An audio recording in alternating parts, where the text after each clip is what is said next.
Hi guys, welcome back to the channel. So, news is that Iran just mobilized 1 million troops as tension to the U.S. has reached breaking point. A massive military escalation is underway in the Middle East, and what Tehran is calling basically a defensive mobilization. Iran has activated more than 1 million troops across multiple provinces as signs grow that United States is preparing for a large-scale military operation. I mean, this is the thing that we said that we were not going to do. This is a thing that nobody voted for. That, no more regime change or stupid wars in the Middle East, and that we were done with this. But now here we are again. We just finished with Afghanistan.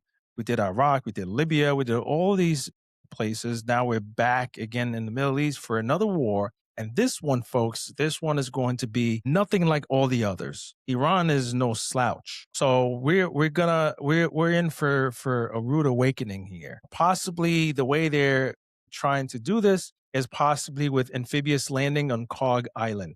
Now, Kharg Island is one of Iran's most strategically critical oil export terminals in the Persian Gulf. Iranian state television has spent the past week broadcasting images of large formation of soldiers, armored vehicles, and missile batteries moving towards Iran's southern coast. Iran knows we're coming. Iran has an idea exactly what we're trying to do, what we're doing there, and they are preparing for this. Iran has been preparing for this, guys, for a very, very long time, 47 years to be exact. So they are well aware exactly what we're trying to do. They are waiting for us. This is going to be really bad. So a lot of soldiers are going to die. Get ready to see on the news, bodies coming in, bodies coming in coffins.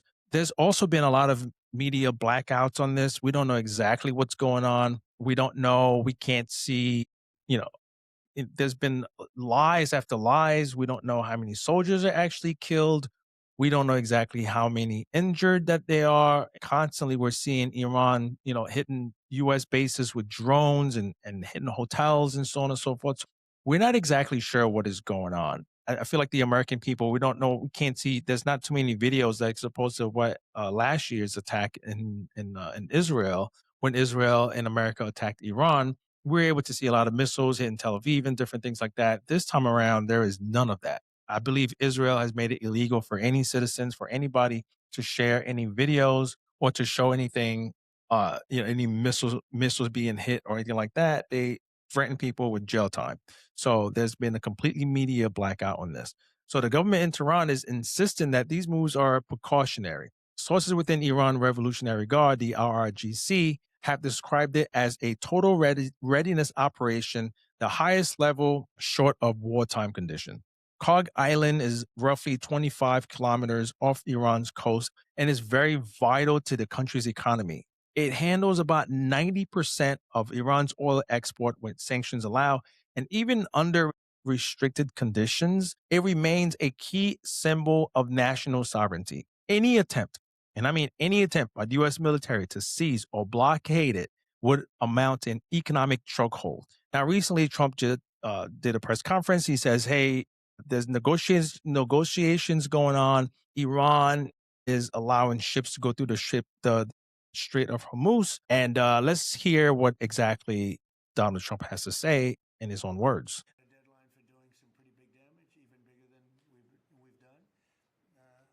We'll see. Look, we have very substantial talks going on with respect to Iran, with the right people. I told you about a present, right? Steve, can I reveal the present? You can do anything you want. Thank you.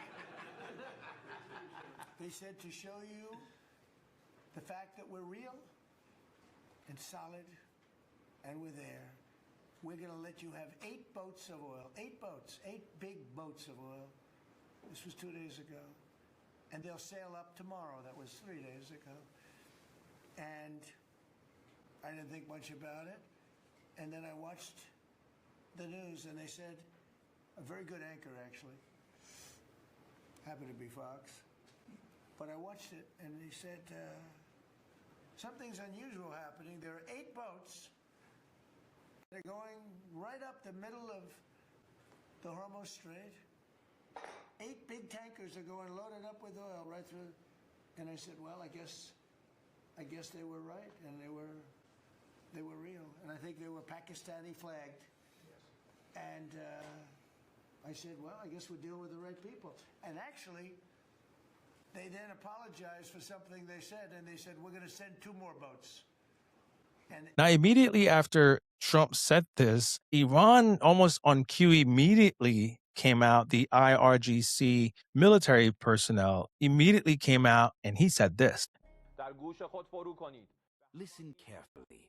To the same extent that you are trying to escape the prolongation of the war, the resistance of our nation, and the power of our armed forces are increasing moment by moment.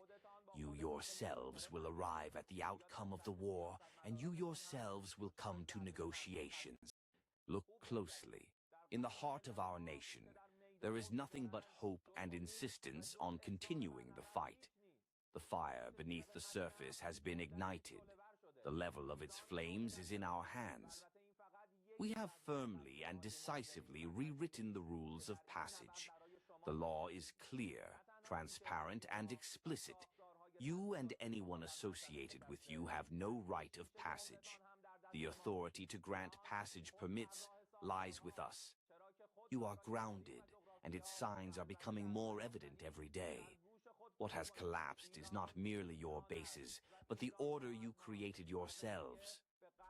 Now, if you guys look at his tone and the way he's talking and what he's saying, it doesn't appear to me that these guys are begging for negotiations. The guy, what they're saying is like they're defiant and they're going to continue this fight. And not too long after he made that statement, there was a again, I'm going to share that with you guys. There was a on X a video of a Pakistani ship immediately after this happened, and as you guys can see, this is unverified. It's just not happened not too long ago, and it says that a Pakistani flag oil tanker was destroyed by Iranian missiles few hours today.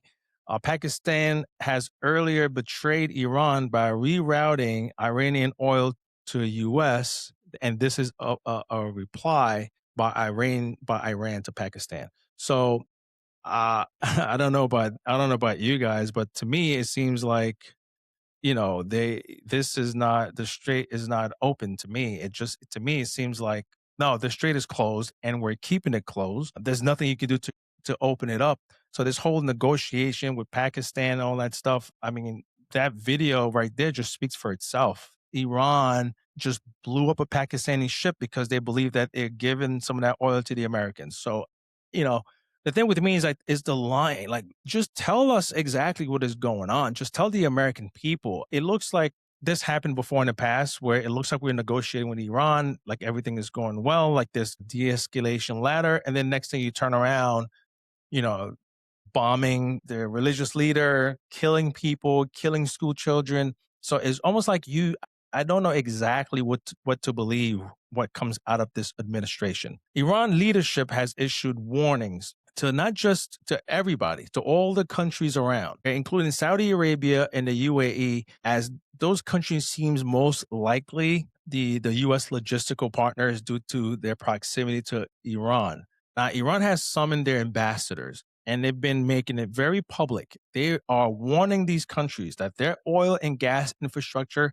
could be legitimate targets if U.S. aircraft or drones fly from their territory and attack Iran. All these guys, Bahrain, Qatar, all of them, they have U.S. military bases on there. Iran says any attack from the United States, even a staging area from your country that allow the United States to send drones or to attack us, we're coming for you. And as you can see, I mean, look, Iran, in any war, there's always going to be propaganda. Of course, there's propaganda on the Iranian side. In no way I'm on the side of Iran. But it seems like when they make these threats and make these promises, they've been, they follow through. They've been following through with these promises. When they say they're going to do something, it looks like they do it. They get it done. So even Turkey, you could never trust the Turks. Erdogan plays both sides, 3 sides of the coin. He's everywhere. So they're not a trustworthy country, in my opinion. But even Iran is telling them, hey, you better stay neutral. Don't get involved in this. Tehran appear to be deterring countries to warnings, hoping that regional actors think twice about siding with the Americans. So it looks like this thing is well on the way, folks. Washington officials have neither confirmed nor denied troop movements towards the Persian Gulf, but satellite imagery and ship tracking data suggest a surge in carrier and supply group activity. Analysts report that multiple amphibious assault ships, including Marine Expeditionary Units, are positioning west of Qatar. Again, these countries, these dictators, they are in for a rude awakening, a rude surprise, because Iran have made good on their promises to attack these countries, and they are warning them: if you allow the U.S. to use your territory to attack us, we're coming for you. Now, there's been other countries who are trying to mitigate this, to try to slow this thing down. Oman was involved in the negotiations prior to us starting this war on February 28th. In Switzerland, they're like, hey, listen, we're open, we're neutral, we are here to facilitate the talks and negotiation, but their efforts is uncertain right now. But Tehran insists that it will not negotiate under threat, while Washington demands complete cessation of nuclear weapon activity before talks can even resume. Honestly, at this point, I don't even know if Iran find any value in talking to the United States, because every time they try to talk to us, we bomb them. Every time negotiations get to a certain point, we attack them. So it doesn't seem like both sides are willing to talk at this moment, and gas prices are shooting through the roof. At some point, it briefly reached $140, I believe, and now it's back down to 110, 115, something like that.